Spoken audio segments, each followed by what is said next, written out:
रहनुमा ने दिल पर पत्थर रखकर बातों को अर्ज करता हूं। आप देख लीजिए हमारी सोसाइटी के अंदर कुरान मजीद का मकाम कहां पर है। शायद आप लोग मुझसे बहुत लाख दर्जे अच्छे हैं। मैं अपनी बात मेरे अपने आजू बाजू जो मैं देखता हूं वो अर्ज कर रहा हूं। हमारे पास हमारी औलाद में कुरान मजीद पढ़ाने की जब बात आती है तो मैं अगर अल्लाह ने मुझे सरमाया दिया है तो मैं अपने बच्चों को कॉर्पोरेट स्कूल्स और कॉलेजों में पढ़ाऊंगा और मेरे घर में काम करने वाली नौकरानी के बच्चों को मदरसों में दाखिला दिलाऊंगा। ये मेरी अपनी सोसाइटी का हाल है। देख लीजिए, फोन आता है मदरसे में दाखिला दिलाना है, मुल साहब बताइए किसको दिलाना है। वो बेचारा हमारे पास ऑटो ड्राइवर है, उसके बच्चे हैं, उसको मदरसे में एडमिशन दिलाना है। और जनाब आपके बच्चे ने वो फला कॉर्पोरेट स्कूल में पढ़ते हैं। ये हमने कुरान को मुकाम दिया।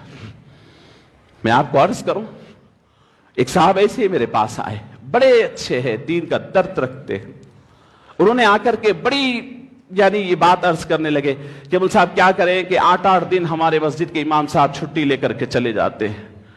8 दिन हो गए, 10 दिन हो गए, अब हम क्या करें, कोई एक अच्छे इमाम साहब दें। पहले तो आप सुन लीजिए, ये बेचारे इमाम साहब, ये बड़ी दास्तान है, क्योंकि मैं खुद इमामत के मनसब पे हूं, इसलिए बातें जिक्र नहीं करता कि मैं अपनी बात जिक्र करूं। मैं नहीं, तुम पूरी दुनिया भर के अंदर जो खास तौर पर हिंदुस्तान मामूल सुने, दुनिया के हर एम्प्लॉय को, हर काम करने वाले को छुट्टी होती है, बेचारे इमाम को कोई छुट्टी नहीं। ये एक एम्प्लॉयमेंट का कानून है, लेबर भी हो तो कानून है कि हफ्ते में एक छुट्टी जरूर, बेचारे इमाम को कोई छुट्टी नहीं, ना हफ्ते में, ना महीने में, ना साल में। इसके बावजूद अब अगर कोई नागा करता है तो फिर कमेटी वालों की डांट सुननी है, तनख्वाहें कट होनी है, ये तमाम चीजें होनी है। मैं इसलिए जिक्र कर रहा हूं, वाकई असल सुना रहा था तो ज़िम्नन ये बात आती है। सोचिए आप कभी। तो वो साहब आकर अर्ज करने लगे कि मुझे 8 दिन 10 दिन हो गए, इमाम साहब क्या करें कि बेचारे चले गए, छुट्टी नहीं जाएगा इमाम, उसकी अपनी खानदानी जरूरियात नहीं होंगे। फिर बोलने लगे कि मुल साहब एक ऐसे इमाम साहब को दिलाइए जो बिल्कुल पाबंदी से आए। क्या करें भाई, हमारे हैदराबाद के लोग वो नहीं करते, बिहार के लोगों को आगे रखने वाले हैं। मैं जब ऐसी बातें सुनता हूं तो पता नहीं कि मुझे अंदर से गीरत आती है। बहुत बड़े बल्दिया के इंजीनियर हैं। मैंने उनसे सवाल किया कि आपको कितने बच्चे हैं। उन्होंने कहा कि 3 बच्चे हैं। बोला नमाज पढ़ते हैं कि हाँ। आप भी पढ़ते हैं? हाँ। आप क्यों नमाज नहीं पढ़ा सकते? अपने 3 बच्चों में से किसी एक बच्चे को इस काबिल क्यों नहीं बनाया कि वो नमाज पढ़ा सके? क्यों काबिल नहीं बनाया कि तुम्हारी इमामत कर सके? अपने बच्चे की बारी आई तो लाखों रुपए कमाने के काबिल बनाते हो, और जब नमाज पढ़ाने की बारी आती है तो तुम वहां से ला करके रखते हो और उसके ऊपर यह बात कहते कोई हक नहीं पहुंचता उस शख्स को जो अपनी औलादों को कुरान पढ़ा करके नमाज पढ़ाने के काबिल नहीं बनाता, और इमाम वगैरह के ऊपर एतराज करते हो। दुनिया के जितने प्रोफेशन से अगर 10 बच्चे अल्लाह ने दिए हैं तो 10 प्रोफेशन में लगाएंगे, लेकिन काम कुरान पढ़ाने के लिए नौकर के बच्चों को डालेंगे, गांव के बच्चों को डालेंगे, खेड़ों के बच्चों को डालेंगे, यतीम और नादार बच्चों को डालेंगे। कुरान उनके हवाले। हमने कुरान के साथ यह रवैया इख्तियार किया, और इस रवैये के साथ हम उम्मीद रखते हैं कि कुरान आपकी मदद करेगा और हिम्मत अफजाई करेगा।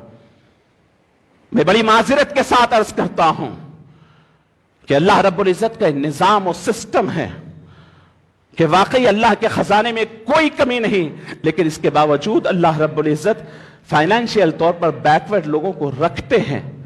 वो अल्लाह की कुदरत है कि जब पैसे वाले दौलतमंद लोग अपने पैसे के नशे के अंदर दुनिया दीन से जब बेरगबत हो जाएंगे, लेकिन दीन तो चलना है। रब्बुल आलमीन ये बेचारे गरीबों से दीन को आगे बढ़ाएंगे।